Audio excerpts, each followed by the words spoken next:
Hello everyone, welcome to miniOrange. In this video we are going to set up SSO for NopCommerce Store using the miniOrange SAML plugin. So let's start. First, we will install miniOrange SAML plugin in the NopCommerce Store. Go to your NopCommerce Store account. Select Configuration and then select All Plugin and Theme.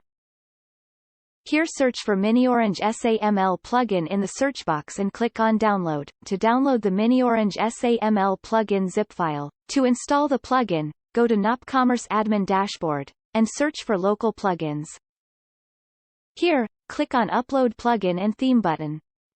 Select Choose File option. Select the plugin zip which you have downloaded. Click on the Upload Plugin and Theme button to upload the zip. On same page, search for newly added miniOrange SAML plugin and click on Install button. Here, you can see the SAML plugin. Click on Configure button to configure the plugin. The plugin is successfully installed. This module is compatible with all the IDPs shown on the screen and all other SAML 2.0 compliant IDPs. Now we will configure an identity provider. For the configuration, we will be using miniOrange as IDP. First, we will need an account with miniOrange to access the admin dashboard. To create an account, follow the link displayed on the screen, or you can also click on the link mentioned in the description of this video and fill up the sign-up form. To set up your account, just visit login.securify.com and log in using the credentials provided in the email. Go to Apps tab. Click on Add Application button. Search for SAML and click on Create App button. Search and select the custom SAML app.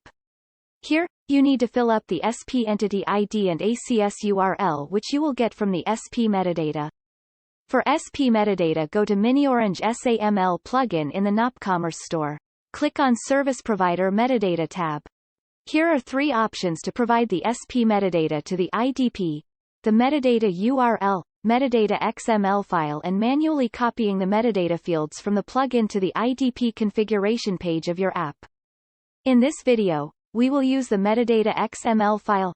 Click on the Download button to download the SP metadata file. Go to your miniOrange SAML app and click on Import SP metadata button. Enter your app name and select File option for uploading your metadata file. Select Downloaded SP metadata and click on the Import button. Click Save to save your IDP details. The app is configured successfully. Now, click on Select and then Metadata option mentioned against your SAML app. Click on the Show Metadata Details option. You can provide the IDP metadata using metadata URL, metadata XML file, and manually copying the metadata fields. Download the IDP metadata by clicking on Download Metadata button. Now go to miniOrange SAML plugin in the NopCommerce and click on the Identity Provider Settings tab. Click on Upload IDP Metadata button. Now select the downloaded IDP metadata file. Click on Upload Metadata button to upload the IDP metadata. Now, click on the Save button, and next, click on the Test Configuration button to confirm that trust is established between SP and IDP. On successful test configuration, you will get the user attributes. Now we will map the attribute names provided by IDP with your store attributes. Go to Attribute or Role Mapping section. Map attribute names provided by your IDP and click on Save button. Now, go to Redirection and SSO Link tab. Use the URL labeled as your store SSO link in your store to initiate the SSO. Make sure the Enable SSO checkbox is enabled under the Identity Provider tab. Add the copied store SSO URL on the page where you want to initiate the SSO. Log in with your miniOrange credentials. You have successfully logged into your NopCommerce Store. Thank you for watching this video. For any other questions, please drop us a query at info@securify.com.